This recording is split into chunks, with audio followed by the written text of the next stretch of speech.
Hey, what's up guys? So in this video we will see how to change the alarm ringtone on any Poco phone.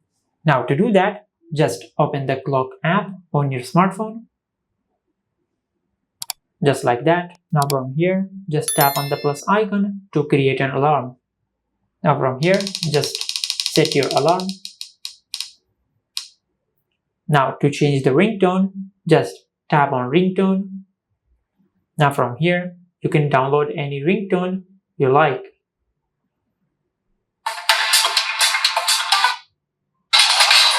To download the ringtone, just tap on the bell icon on the ringtone, just like that. Now from here, tap on OK to select the ringtone. And this is how you can change the ringtone on your Poco phone.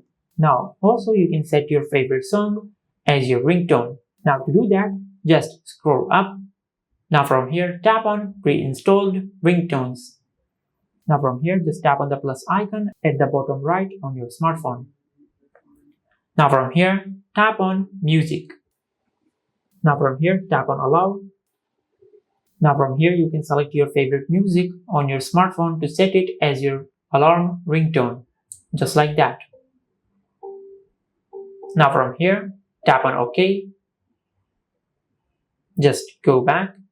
Now as you can see, this is how you can change the ringtone on any Poco phone. If you found this video helpful, please like the video and subscribe to our channel and hit the bell icon to get notified when we upload a new video.